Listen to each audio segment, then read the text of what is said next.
safe on high ground. We got a frightening next couple of days ahead of us. Wherever you are in Florida, it seems like all the way across the Panhandle of Big Bend, all the way to Perry and even over to Ocala. Going to have a big one coming in, I'm afraid. After this show, I'm packing my bags and heading somewhere, hopefully to high ground, or likely I'm headed to Ocala. So all you folks out there tonight, enjoy the show. It may be the last for a few days. Let's get it underway. It's always a great night because we get Shane Matthews. Stand by. The Buddy Martin Show is next right here on this channel. Buddy Martin, call him up and tell him what you're thinking, but be kind because he's doing the best he can. Better, stronger, faster. Mama says that alligators are ornery because they got all them teeth but no toothbrush. Hey, what if the voice calls while you're gone? Take a message. Bye. You ready, champ? I'm ready for this my whole life. I'm incapable of small talk. But that's why you love me, right? Kind of intimidating to be in the presence of so many great athletes.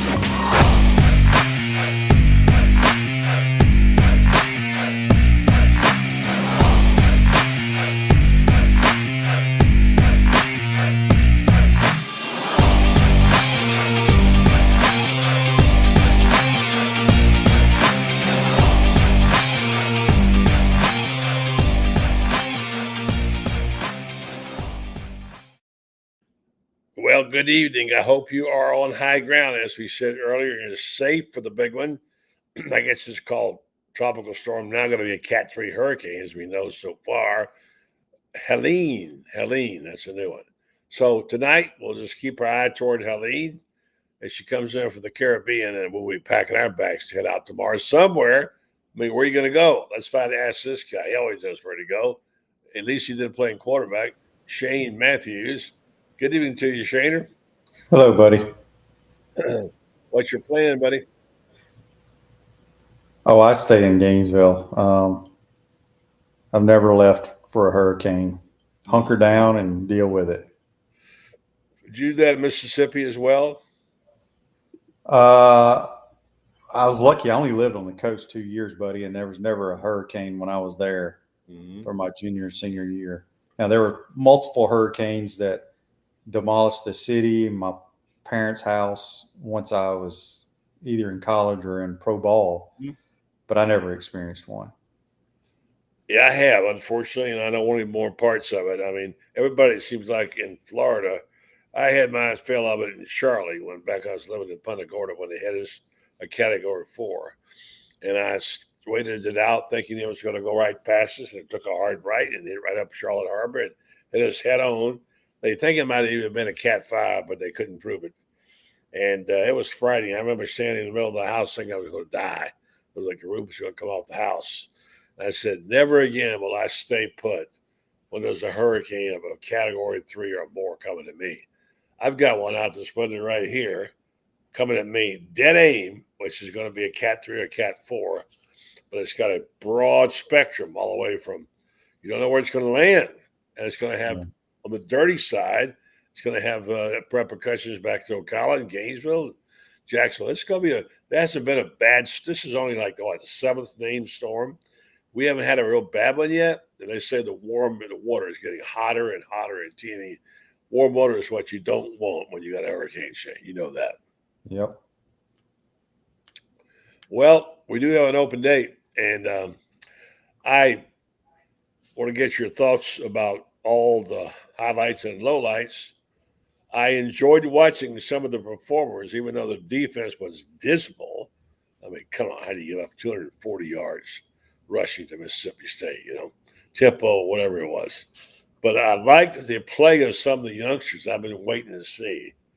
I mean, he didn't score, but how much better could Maiden Mizell played on that one play? That was a fabulous play he made there. Yeah, he's a guy I've been wanting to watch play for over a year now. He's a guy that's explosive, can run, makes people miss, and that's what you want as a receiver if you're a quarterback. And I don't know what's taking so long to get him on the field. That's my question to you. I have no idea. I wanted him to play last year. I wanted him to play I wanted him to start this year. Yeah. Don't know why he hasn't been out there. Can't get that. I have no idea. Yeah, and that's the thing. There's a lot of things we don't know about this program. Full scale, some really brutal comments last couple of weeks now on the program. And I know we've all kind of kept stiff upper lips, and we've all tried to give Billy a shot here, but became evidence to all of us here 2 weeks ago. This train wasn't going anywhere. And I think you look more closer in the defense, and Franz had a really brilliant column this morning about the changes in the defensive staff in the past 3 years, which let him deal with it later. But it's just been, I don't know. Answers are hard to come by. Shane, you're on record as saying you had no problem with the offense. I was on that was leading up until this season. Okay. There's three phases to a football team, buddy. Mm-hmm. Offense, defense, special teams. Mm-hmm. If you look at last year's 5-7 year, special teams was atrocious. Defense was historically pathetic. Offense was the best part of the program. Was it explosive? No, but they played well enough to win games. And so leading up to the season, I guess I was drinking the Kool-Aid. I said, if the defense can, but I've been saying for 4 or 5 years now, seasons are determined by your front seven on defense here. Yep. Not been very good. Okay. But leading up to this season, I'm like, if we added new coaches, we added multiple players in the portal. If we can just play average defense or a little above average, that's when I thought we could win a bunch of games. We can't play defense. Nothing's going to change. You are what you are. And that's what we are. Whether it's coaching, scheme, players, whatever, it's a bad combination, and we're just not very good on that side of the ball at all. Yeah, I don't know.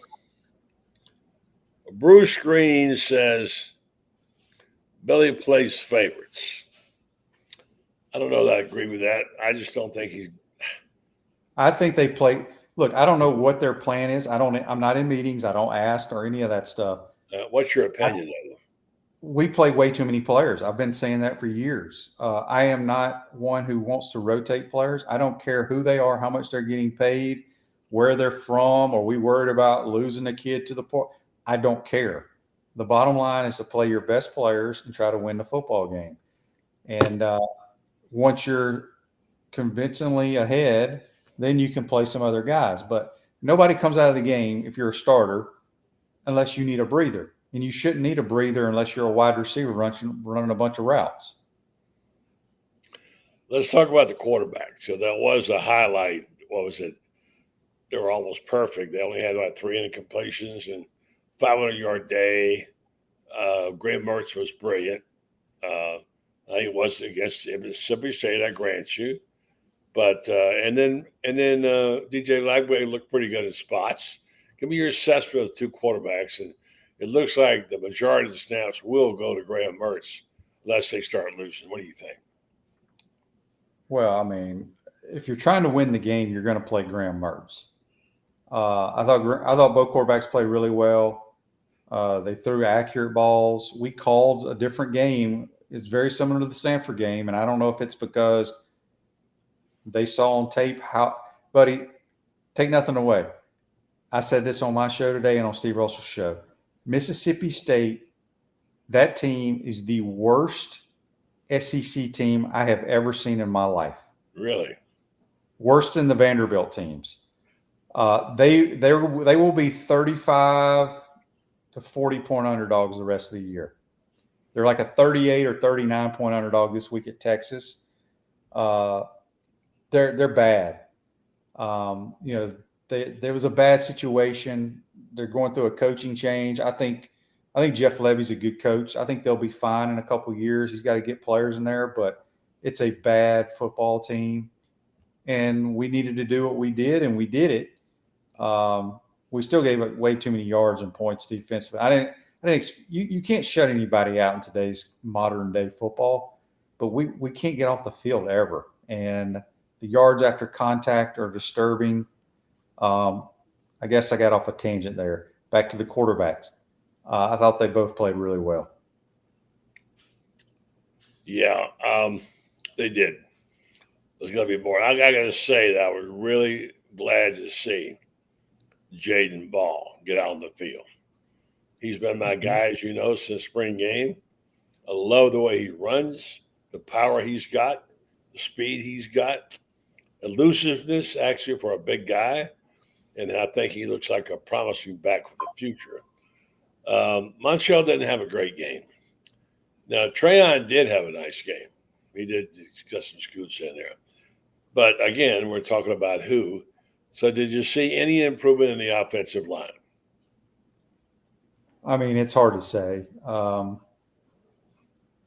thought they played about how they did against Sanford. Gave the quarterback time to throw, but I'm just going to say it like I really felt it. And what I saw is Mississippi State is a bad team. It makes you worried that Tennessee might score 100 on you. Well, they could. I mean, so could Texas. I mean, look, we got to play. We're playing some explosive offenses coming up here in the next few weeks. Think what's ahead? Yeah. So all we got to do now is try to worry about trying to find a way to beat UCF in 2 weeks. Who ever thought we'd have said that? Well, they got a good football team. I know, you know, 3 years ago we just said that, right? Yeah, but I mean, it's different now because they're in the Big 12. They're a Power 4 team, just like we are. And they got good players. I mean, they're leading the country in rushing. Now, they haven't really played anybody other than TCU, but they play Colorado this week. We know all the hoopla that'll be out there for that game in Orlando. And then they got to come to our place. So could there be a letdown, which is hard to say, a letdown coming to Gainesville? Yeah. I have a hard time believing that. I think those kids play. Well, here's the thing. UCF is coming to town. This is the moment they've been waiting for. Yeah. They have a chance to strip Florida from its last piece of dignity, losing to them and taking away their – Well, they beat us last time we played them. I know, but Florida has been the big daddy of the Sunshine State for years. Yep. So now they're number one in the country. You said 375 yards a game, Shane. Malzahn's got him going on. What's he doing? He's doing what he does. I mean, he ran the football like that at Auburn. He's a good offensive coach. He calls his own plays. And, I mean, KJ Jefferson's not a great thrower of the football, but we had trouble tackling him last year. So it's going to be a tough challenge for us. I mean, we're probably got to score 40 to have a chance to win. Yeah. We'll get to some of the big games. Well, there's only a couple, but certainly Georgia's one of them. I understand that playing Sweet Home Alabama to Georgia's practices. Oh, yeah. So it's going to be interesting. We'll see how that goes. So we'll cover that later. The UCF game, by the way, is a night game, 7:45 p.m. on the SEC network. As one fan said, we've even drug UCF down solo. They're on the SEC network, you know. Actually, SEC network crew, I think, is the best. I think they're pretty good. It's the best, one of the best crews that covers. But, I mean, it's not like ABC, CBS, whatever, you know. So I get what you're saying, though. Yeah. All right. So Justin Hatton said, "Can we stop blaming the personnel and admit that this Sun Belt creeper defensive scheme sucks, and Napier is too stubborn to change it?" Well, there's nothing you can do about it now. But here's what I will say. I understand fans' frustration, but you've had 4 different defensive coordinators, right? Yeah. 3 under Billy, 1 under Mullen. And we've been horrible on defense. We have not had great talent on that side of the ball. I don't care. Nobody will convince me otherwise. I think Jason Marshall Jr. is an NFL player. I think he's played really well this year. A couple other guys may get invited to some camps, but I don't. My eyes tell me it's not great. Now, whose fault is that? That's responsibility of the coaches. But it's hard to get great players if you're not winning football games. Yeah, that's very true. Well, I mean, the problem is an open date's the time when you're supposed to try to fix things and adjust. I don't know where Billy's going to go with this. He's already moved Ron Roberts upstairs, by the way. Or he said they agreed he should go upstairs. I mean, how many defensive coordinators does he have to have? Well, again, there's only so much you can do. It's not like you can invent a new defense. I know, I get that. Defense is about being gap sound, and when you're in the gap and you're facing the damn running back, tackle him. Don't get run over or don't miss tackles. But there's only so much you can do. Yeah. We've had zero pass rush the entire year. Zero. Yeah. You're right. And no tackling was not exactly great this time around either. So they had like 129 yards after contact running the football. I think Mississippi did. Wow. What was all the talk up there in the press booth, and what were people talking about off the air, and what was I know you want to get a W, go home and try to get healed up, but how much did this do for the program, Shane? Wow, Jaden Daniels is throwing it all over the ballpark. I think anybody that was at that game, even people at Mississippi State, knew they had no chance of beating us because of how bad they are. My buddies that I tailgated with before the game, they said we're the worst team Mississippi State's ever had. Really? And I have to agree with them now after watching it. Yeah. So where does Billy go from here? Try to find a way to beat UCF. That's it. I mean, look, I don't know if we can win another game. We may win 3 more games. I don't know. But, we are what we are defensively. If anybody thinks it's going to change, it's not going to change. Well, because here's the deal, buddy. All you can do is you can change, and you can play a 8-man front and play man coverage. Or you can blitz or whatever. Yeah, you can blitz, but when we blitz, we can't get home. No, I know. Okay, but as a quarterback, I want you to blitz us, because that just allows one-on-one coverage. So, as I've said, Florida always has had guys. We had Jonathan Grenard, who had a good year under Dan Mullen back whenever that was, 2017, 2018. The last dominant defensive player we had, and somebody probably can correct me, was Dante Fowler under Will Muschamp, who's actually still playing tonight for the Redskins. Yeah. Okay.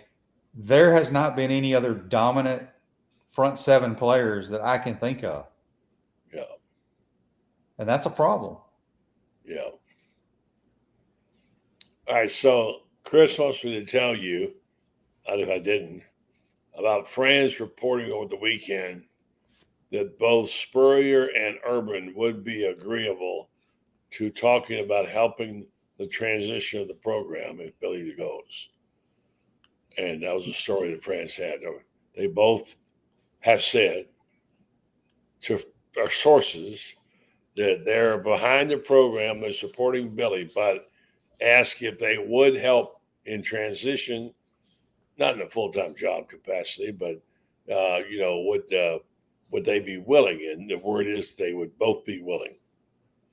And what would they do is my question. No, let's do a scenario like that. We just asked, the question was asked, would you be willing to assist in an advisory capacity in the transition of the new coach and so on?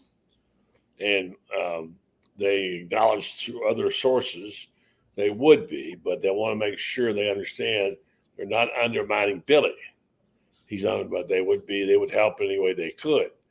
And I would say in my research, you can talk to people, we're talking about an advisory capacity where you say, all right, let's go. Billy's gone. The UAA is not going to let Scott Strickland hire the coach, without doubt. The boosters are going to hire the coach, the big money guys. They need to have somebody to sort of guide them talking about who the 4 or 5 guys are, and they need to use the resources that we have. 2 of the greatest coaches ever to coach college football at Florida are saying, yeah, if called upon, I'll be glad to help. I think that's significant because, let's be honest, it's a very small room. They're not going to have a bunch of people there. So I've even heard people's names mentioned, heard your name mentioned even. What am I going to do? I don't know. So if they could make a staff, change, and this is, Shane would be great to work with the quarterbacks. I mean, but here's the thing is, let's say that did happen, but there's nothing I can do with the quarterbacks before the UCF game or before the other. I mean, Coach Bird gets fired. Billy gets fired. Well, but my point is okay. Let's say you got fired tonight, and they say, "Hey, man, we need somebody to come coach the quarterbacks for the next." Mm-hmm. You're not going to be able to change because here's the thing that I try to explain to people, and I'm not saying it wouldn't happen, but nobody between Urban and Coach Spurrier, neither know any of the terminology that is being used. I hear you. In the building, and you can't change terminology. I guess the old guys, the Urban, however old he is, and coach at 79 would have to learn their terminology to use that to coach, and it's something that they've had the same terminology their entire coaching career. I just don't see how that can possibly happen. Yeah, but anyway, I'm glad my name got brought up, but I don't think you can.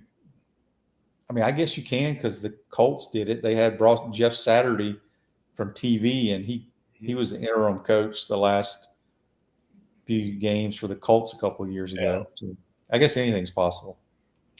Alan Colt wants to know what you thought about Saban's comments that you can't on game day. You can't keep firing the coaches.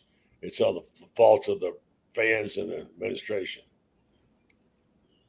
I don't. Well, we talked about that a little bit on, I don't know if it was Steve's show or my show today, but I thought Saban said something that there's deeper problems at Florida in the athletic. He did. He talked about how that it's not just the players. And he said it's not just the coaches. He said the coaches, and I said, it's the whole program. It's they can't keep hiring people. It's the program. He blamed everybody but the player, but the coaches. Well, I think it's a combination of both. Bo Bounds, who does talk radio in Mississippi, was on my show, and he doesn't understand how you can go through 5 or 6 coaches in 12 years or however many it could possibly be. He said there's a bigger problem there than with everything Florida has to offer. Right. You shouldn't be having that kind of turnover for whatever reason. I got you. Shane, now I got to read you something real fast. I want to get your response to it. And then I want to bring on a guy who wrote it. But I also want to first go to get our sponsorship on here and get our guy and pay homage to our sponsors, as we like to do here, if I can only find it. You know how to find all your stuff on yours, friend? Shane, yet? You go looking for stuff? Here it is. Here, hopefully it's C. Yeah, no, it's not there. So I'll just tell you about it. It's our good friends, Meldon Law. They're fine folks who want to help you take part. Oh, here it is. Hold on. Let's talk about the band and Jeffrey here. So stand by. Didn't mess around. You did something terrific for the Florida band, man. Tell me about it. Well, about 3 years ago, our dear friend Freddie Wiebe comes to us and said, the University of Florida won't buy the band a box truck to move their equipment around in. And when they go to Florida State, they go to Jacksonville or whatever, they don't have any, they have to rent trucks and stuff like that. So we collaborated and we put together a deal where we provided them a beautiful big box truck, and we wrapped it and with Meldon Law and the UF band. And by the way, the UF band was voted the best band in the country in August of 2023. Well, there you go. Yes, he did. And Jeffrey Meldon, he's there for a law as well. Check him out, Meldon Law. Have 4 coaches to serve you. Ocala, Gainesville, Lake City, and Wilson. Meldon Law, they won't back down. I'm getting a lot of people asking me, Shane, about this hat. Your hat? The hat, yeah. There you Where'd go. you get that hat from, buddy? Where'd you get that hat? Where'd you get that hat? I know somebody. Yeah, well, I do. Maybe you should take orders for hats, buddy. Okay, we could do that. I'll just tell them to get in touch with me, and I'll get them at the right person. We have to, Shane, we'll have to say it. We'll have to order something. So whatever, it takes a while. All right. So, folks, if you want, I'll even give you my email address, buddymartinshow@gmail.com. If you want to buy a hat, they're not cheap, by the way, as you can tell, but they're the best. And we know a guy gets you them. Got enough orders, we'll put one in. All right. Let's go talk to this guy who I thought had absolutely nailed it on this. Let me read you something to you, Shane. All right. I read this. I thought this guy knows what he's talking about. 2 seasons ago, Billy Napier's first year in the Florida job, the Gators finished 12th of 14 teams in the SEC total defense, 411 yards per game, and 129th out of 131 teams in getting off the field on third down. Patrick Toney was the defensive coordinator just a week or so ahead of the spring practice 2023. Toney left to coach the safeties for the NFL Arizona Cardinals. Then days after Toney's departure, Napier hired Austin Armstrong as his DC. Armstrong spent 2022 as a DC at Southern Miss. He was set to coach linebackers for Nick Saban when he got the call from UF. The 2023 defense finished 11th in total defense in the SEC, 382 yards per game. The improvement of 29 yards. Gators finished 6th in the SEC. Third down, 36 nationally, 93 places better. At the conclusion of 2023, secondary coach Corey Raymond and D-line coach Sean Spencer were fired.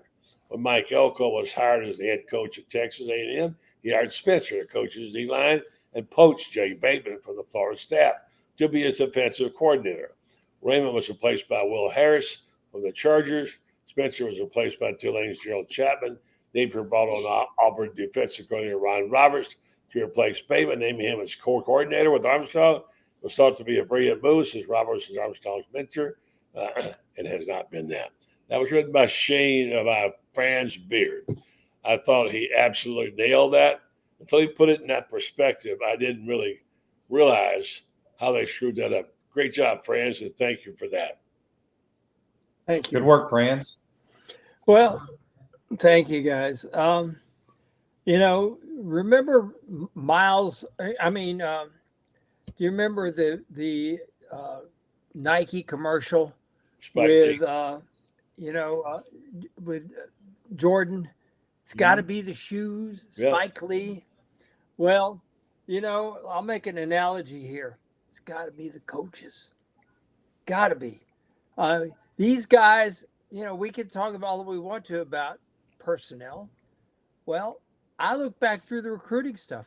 All these guys got offered by people like Auburn and Georgia and Alabama, people like that, where they have been known to play a lick of defense occasionally, sometimes more than occasionally.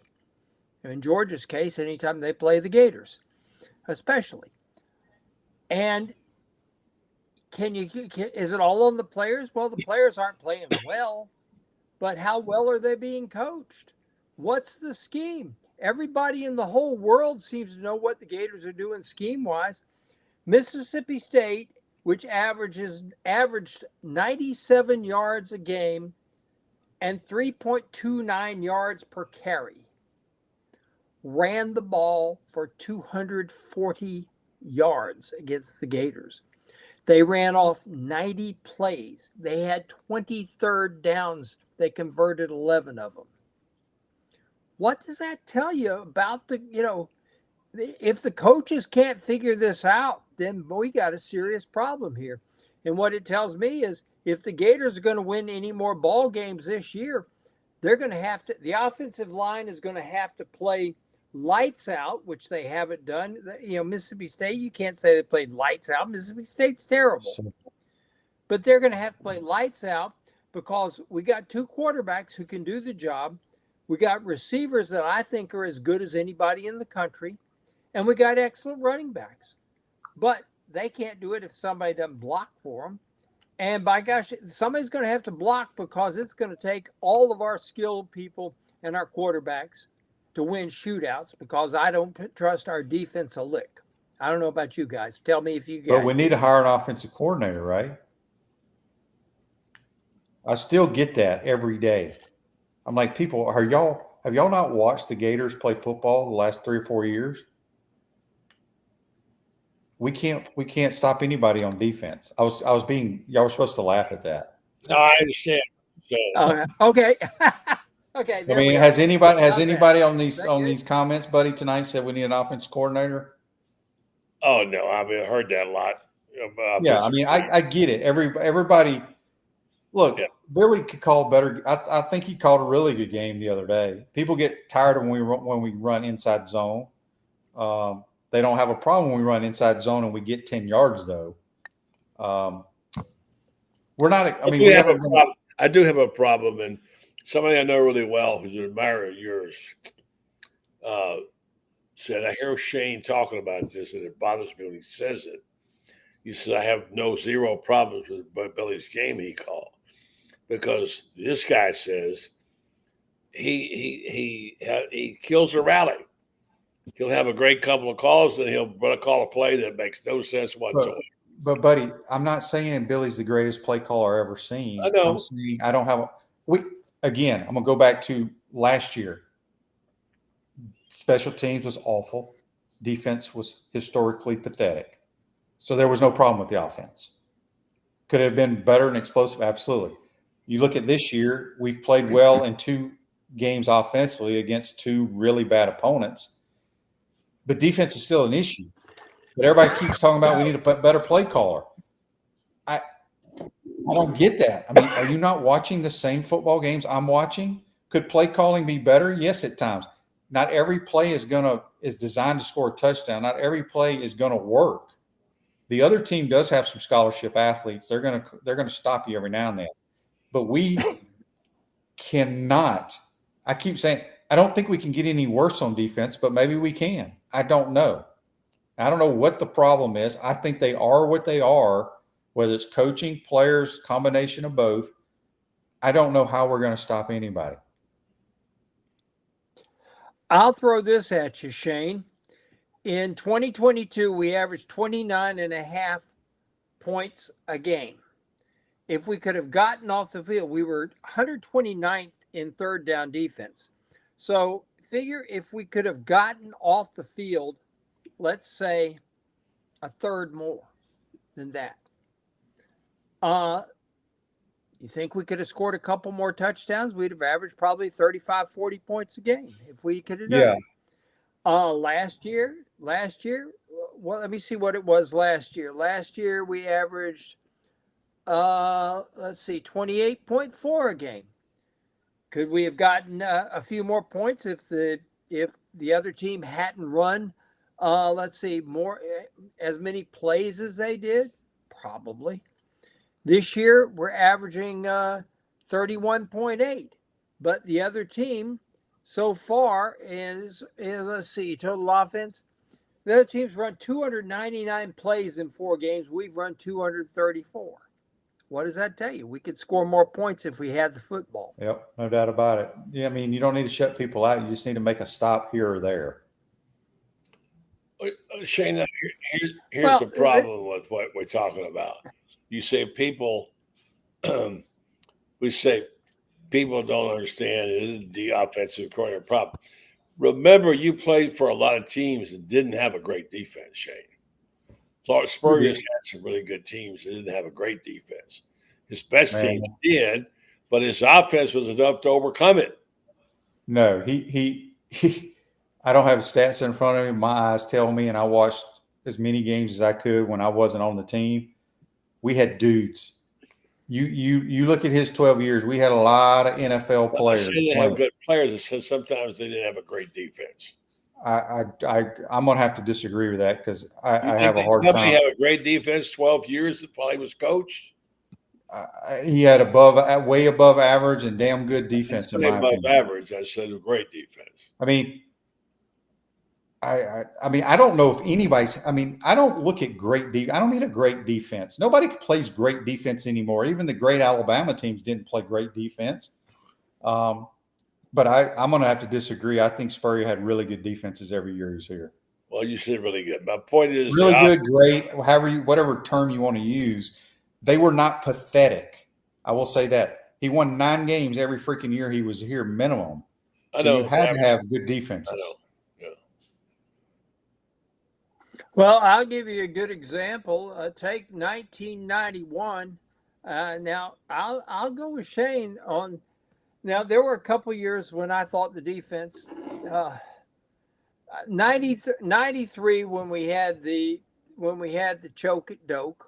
That was well, coach would tell you too. He didn't call a good game either. He got too conservative. You got it. And 2001, I was not sold on John Hoke. I really I'm with you on that. But just I thought we had the personnel to play a whole lot better in 91 than what we did. Let me see what in 2001, 91, probably the greatest defensive game ever played at the Swamp was 14-9 over Florida State. And Shane, those folks at Florida State. So a lot of those folks, very, very. There were so many NFL players on the field for both teams in that game. I mean, but I don't even remember 2001. I thought that was one of Spurrier's best teams he had, right? From an offensive standpoint, it was true. But if they don't have play Tennessee late in the year and but I look, he didn't have any teams that played defense like we've played the last 4 years. None. Yeah. I don't remember anybody having a defense like that. And here's the problem. The last 2 years and 4 games have made it look like 3rd and Grantham was a desirable situation. And here's the thing. Let me just give you an example. Everybody complains about Todd Grantham in 2021, and the Gators gave up a good number of points, but their defense their defense in 2021. Let me tell you where they were total defense in the SEC. 2021, Florida finished 8th in the SEC, 367.8 yards a game, which is better than any of the last 2 years and 4 games. Certainly. Let me put this up. I want to talk about it because I agree with him. This isn't. I mean, Shane? How do you go out there against a terrible defense and you defer on the kickoff? Take the ball and score, right? In that situation, I think. Well, yeah, but it worked out. Mississippi State went 3 and out. It didn't work out, but I mean, to me, I don't know. But then you got the ball in the second half, and we went. You want the ball sometimes, right? I'll make a statement. Sometimes. I mean, yeah, I don't. I mean, you do, Shane. You know you do. I know, but I also want the ball starting in the second half. I got you, but still, I think I agree with Perry Mason on that. I thought that when it happened as well. All right, so they're not going to fix the defense. I mean, what is this creeper defense anyway? I don't even know. Sounds like the zone blitz to me, whatever. But it just hasn't worked. It hasn't worked. I was having a real conversation with Urban today about something else. We talked about defensive coordinators, and you guys have heard of the plan to win, right? Have you heard about heard the plan to win? And one of the basic principles is get the best defensive coaches you can get and pay them more money than the offensive coaches. Make your statement, So I don't know what's going on. I don't know what's Billy's judgment. I don't understand how you can make so many mistakes. But all right, so guys, where do we go from here? Shane, I know we're gonna open day, then try to win a game. But realistically speaking, Shane, you said the whole time you thought Florida State was a winnable game. This is before they lost all those games. Yeah. And Well, now I look, this thought that week, because of their they're gonna win, quarterback. you know? I was never high on Florida State before the season Oh, because you weren't. they lost a lot of good players and the quarterback can't play. So that's a winnable game, but that's so far down the road. We can't worry about that. Got to find a way to try to slow down UCF. You're not willing to look at it like, okay, they're going to win 4. I'm at the point now. I'm getting out of the prediction. I get you. I mean, I predicted us to win 8 games this year Yeah. because I thought we would be better on defense, and I was 100% wrong. So I'm not worried about what's going to happen. Whatever happens, happens, and hope we find ways to get better. And I just don't know how you get better. You know, you hear all these coach speak, not just from our team, but other teams too. You can't really get better during the middle of a week of game week. I mean, I maybe I'm wrong. I don't agree with that. No, you don't. You are what you are. You are what you are. The only time during a season you got a chance to get better is during a bye week when you've got a chance to make wholesale changes to personnel and implement something new. Because the rest of the time you're just game week, you film on Monday, you hit on Tuesday. Only we don't hit it Tuesday and Wednesday. But supposedly you hit on Tuesday and Wednesday. Thursday you run a semi run through. You take everything you learned during the week and put it together in a game plan. And then Friday you have a walkthrough and a travel day. There's no chance. This is the only chance they're going to have to get better. And I don't see how they're going to get better. Well, usually the only way when you make changes is you got to put different people in there to see if they can make plays. Yes, that's right. Because my eyes tell me we don't have a whole lot of playmakers on defense right now. Yeah. It's sad, but it's true. And I think we've got some pretty good linebackers, okay? But I don't think that they have much of a chance because the guys up front are getting blown off the line every single play. When you got a 6'5", big show tomorrow morning, he's got a big So Franz, I would like this stat. Let Buddy know so he can tell me tomorrow morning. In the last 2 years, I guess we'll stay in the Napier era. Don't even worry about the last year Grantham. How many times have we sacked a quarterback in the last 2 years and 4 games? Well, we had 23, 22, that's 45, and we got 5 this year. So we've had 50 sacks total in 3 years. Grantham in 2019 had 47 that year alone. Well, is that when we had Jonathan Grenard? That's when we had John Grenard. We had a pretty darn good defense. That 2019 defense finished, I think, 6th in the country, second only to Georgia in the SEC. Let's see, I'll tell you how many sacks they had that year. But I'm sure it was 47 sacks. And you don't have to always sack the quarterback, just to affect the quarterback.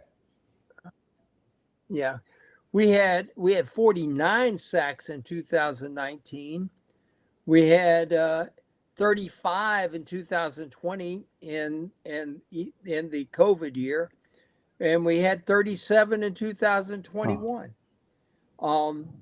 Since then, let's see, we had 23 in 23, 22, and this year 8. I don't know how we got 8. I think they're mostly against Stanford. I don't.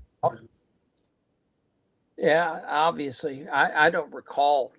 I think they may have had 3 Saturday. Yeah, they had 3 Saturday, and they had 4 against Sanford. But they had 1 against Miami, and that was just a total breakdown in the back.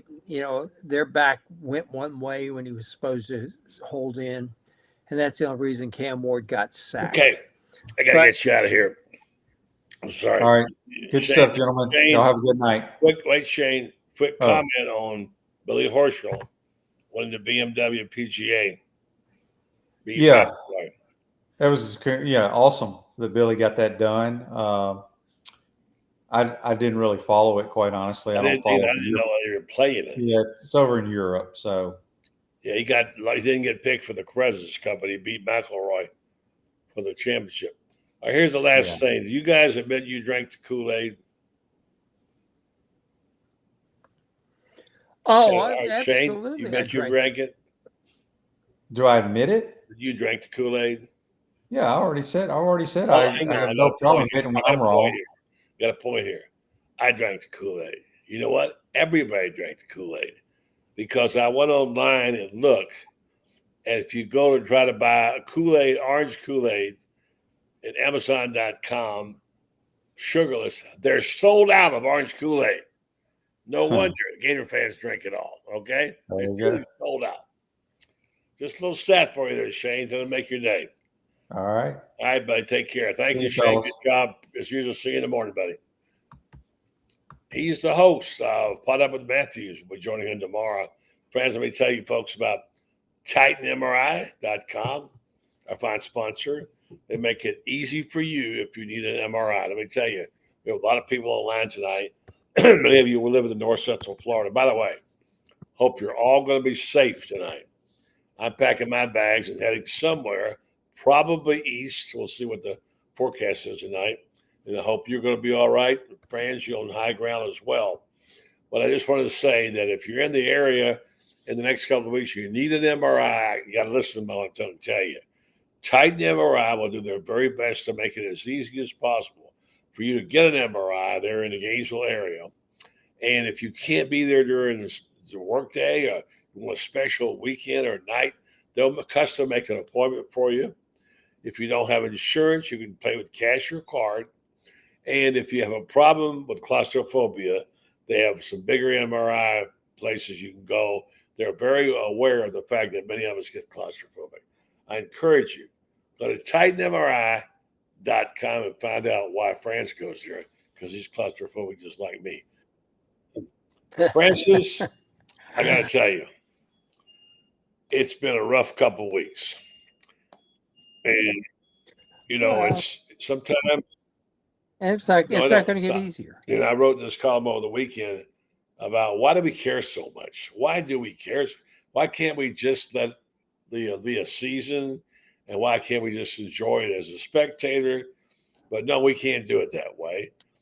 And one of the reasons is I wrote, that's how we grew up around this. You talked about how we've been since the Civil War, how our crops are, basically crops that people wanted to throw away, like black-eyed peas and different things, and how basically we're poor in the South. But the thing is that one of the things we've learned is the succulent taste of great food and fruit grown in our own dirt and our soil. And certainly in Florida, citrus is one of those. My point being that Gator fans since 1990 have tasted the sweetness of championships. So they know better. It doesn't taste the same as orange Kool-Aid. And so they just expect it. And that's why it's so painful. And you can't quit. You can't quit. You can say you quit, but you never quit. So it's a hard thing to be a Gator fan right now. And I don't know. Well, buddy, your dad was like my dad. My dad, my two grandfathers went to their graves waiting for next year to finally arrive. And next year never did. My dad died in 1986. And he kept waiting for next year when the Gators finally won an SEC.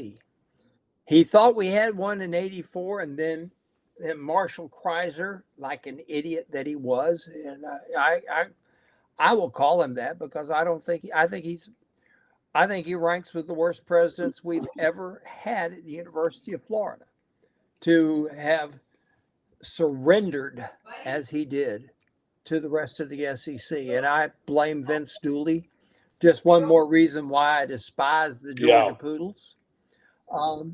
But all these people, we waited for next year. I wondered. Hang on. I was 38 years old and wondering if we'd ever win one, and along came Stephen Orr Spurrier. We should have won it in 1990, best record in the league, and we did win it in 91, and it felt righteous.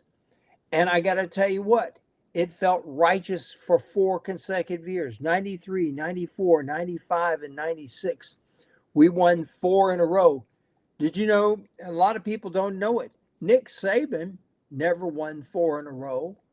Bear Bryant never won 4 in a row, and yet here are the Florida Gators. The wait till next year team winning 4 straight SEC titles. And you're right.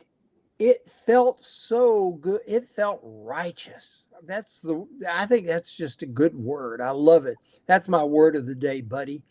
Righteous, because that's what it felt like. Because we had been burned. We had, we're there in 66. And all of a sudden, the Gators lose to Georgia. Oh, my gosh. We're there in 69, and we tie Georgia. How did we do that? How did we tie them? I mean, we could have still won the SEC, even though that John Reeves had thrown, 82 interceptions against Auburn? National record. It's a record that'll never be broken. I don't even remember how many it I saw was. that. Bill Cody got 2 of them. Well, yeah, and he was from Orlando Boone, which makes it even more disgusting. You had but to just live and the die with same. it, It's and you mentioned something earlier. Yes, we live and die with our team and with our teams. And I think there is a loyalty here in the South. Not just at Florida, but I use Florida because I'm a Gator. But we have a loyalty to our teams here in the South that they don't have up north. I promise you, they don't have up north. You and I have been to Ohio State. Game day on Ohio State, and it's wonderful with the Ohio and all the other stuff, and everybody going, oh, hi, oh, and all this crap. Well, as fans, and yet, here's the great thing. We have fans who know everything. Like Stephen Bell, who wants to pick a fight, by the way, and about this again. How many times do we have to go through this story again before people understand? Well, oh, come on, Stephen. You're talking about stuff you don't, you only know half the story. Half the story. They had the contract signed, and he reneged, and we let him renege. Give me a break. Nobody was wrong about that. Give me a break. Well, he got his pound of flesh in there, so there you go. Thank you for that, Stephen. Appreciate it very much. Now go crawl in the hole. All right, go ahead. Back to what I was saying. You and I have been up there to Ohio State for a game, and at the Horseshoe, and they got great fans. But you know what? They have a touchdown, and everybody goes like this, and then they go, oh, hi, oh, and everybody said, and yet you come here and you leave this place. If you've ever sat out in those stands, you leave this place and you can't hear for 2 days. Your voice, you can't speak for 2 days. And it's like that all over the South, with the exception of Vanderbilt.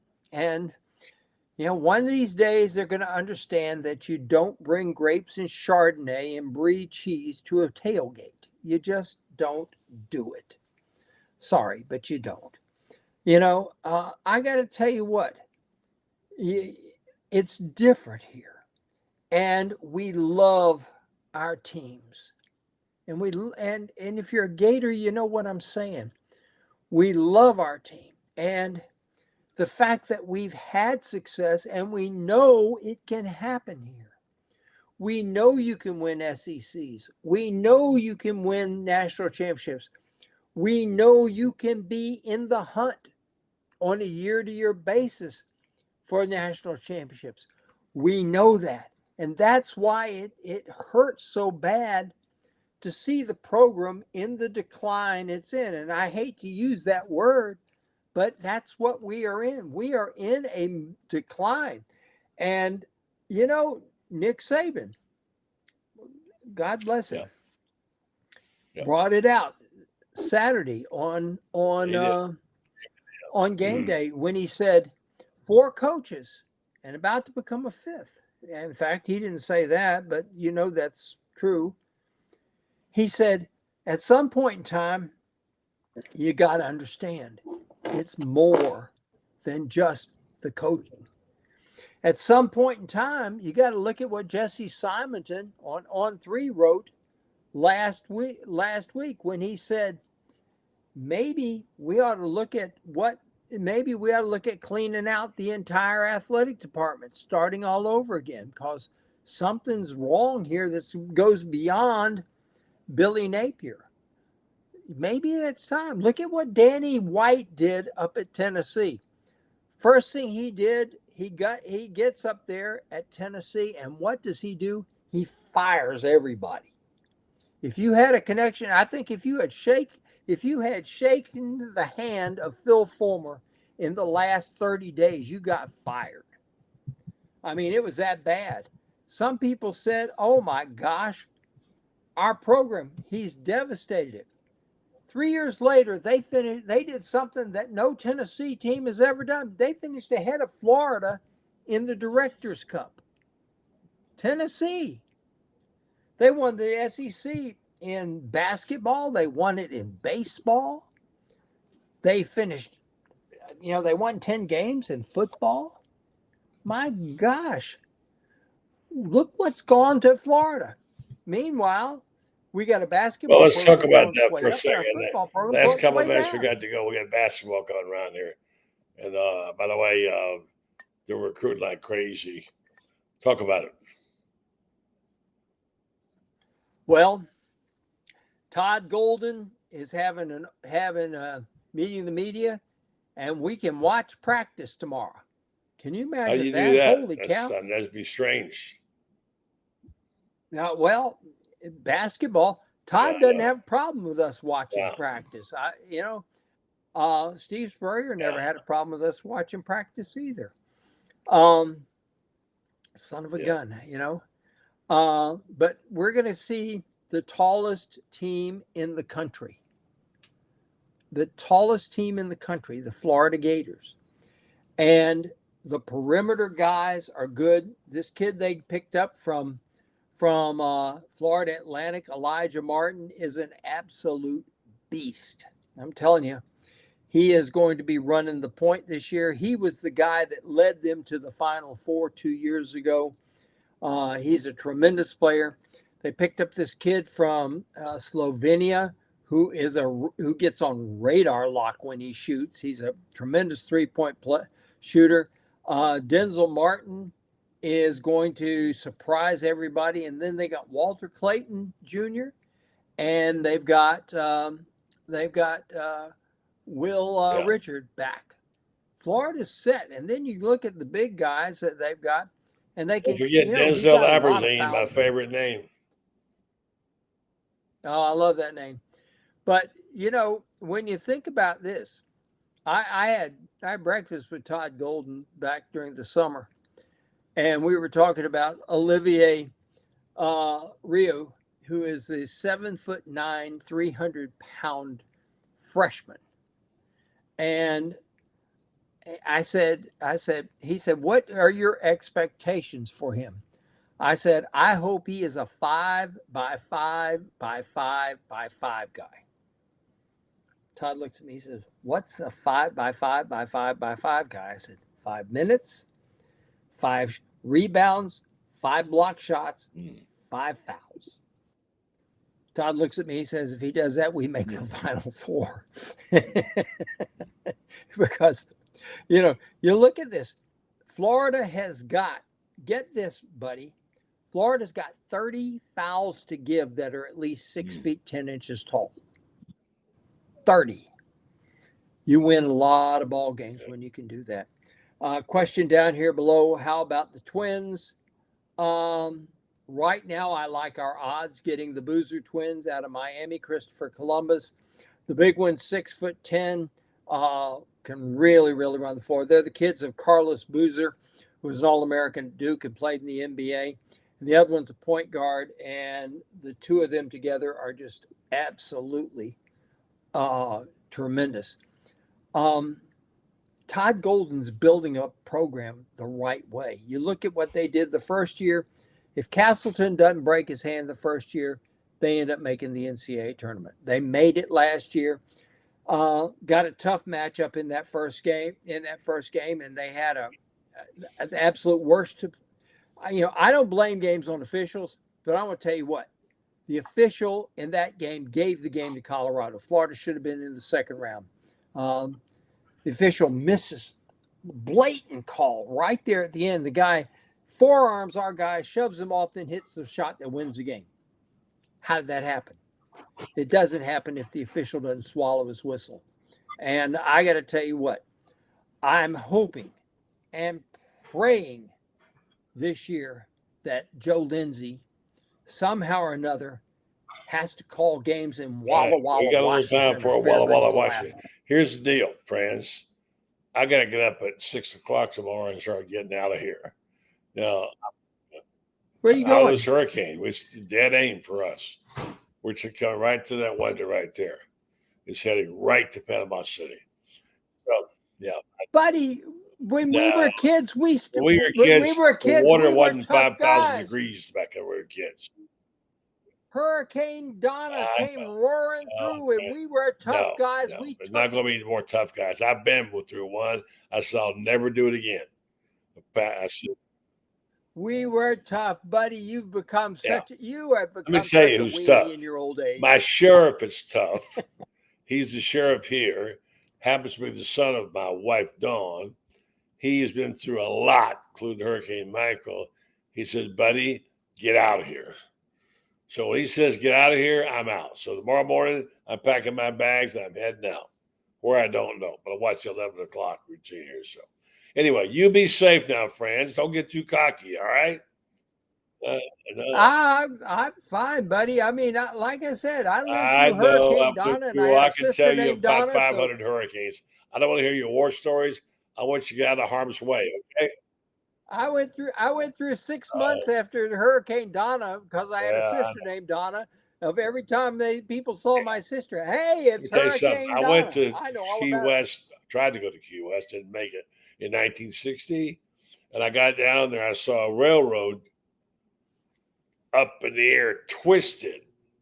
The railroad from Donna. That was Donna. So I know about Donna. So that was all right, but listen, take care of your parents now, okay? Be safe. I'm gonna check on you. Hey, buddy, drive carefully, be careful. Just remember if there's a Buc-ee's along the way, stop there. Listen, every gas pump between here and Ocala will have a car on it. I guarantee you that. Already I-10 starting to back up. So I got to get out of here while I can. Friends, thank you. God bless you. Take care of yourself and your parents, okay? Great, Francis. Right, we'll do it, buddy. This holiday, you missed it. All right. Good night, Francis. Don't forget to subscribe to GatorMedia.com and Franz Beard. All right, folks, I'm going to say good night to you. Thank you for listening and watching. Had a great crowd tonight. Thanks to Shane, who actually talked a little bit, didn't get quite so lost on Monday Night Football. And again, read Franz Beard's column. Terrific. I'm packing up. I'm getting ready to get out of here. Before I do, I want to tell you about our friends at Rinstar Medical Research. They've been great friends for a long time. Great people there in Ocala, to a company that's doing wonderful things for our health. You should know about them if you don't. They're trying to get you the answers you need about your health care, and they want to do it through clinical trials. If you've never been a part of one and don't know about them, you need to go to rinstar.net and find out. They've had like 800 of these clinical trials over the last 10, 12 years. They're looking for better ways to treat us, and they have these trials to find out what it is that we need more of. So I encourage you, if you want to be a part of this, you could help yourself, help them, and help us by being a part of these trials. If you get compensation for your time and travel, In some cases, you get investigational medication or devices. Go and sign up for the clinical trials of WinStar Medical Research and find out why we say WinStar Medical Research, seeking tomorrow's answers, the health questions of today. With that, we're going to say, God bless you all and have a safe night. Please get out of harm's way, and we'll see you when we see you. I don't know when that will be. Hopefully soon. Good night, folks.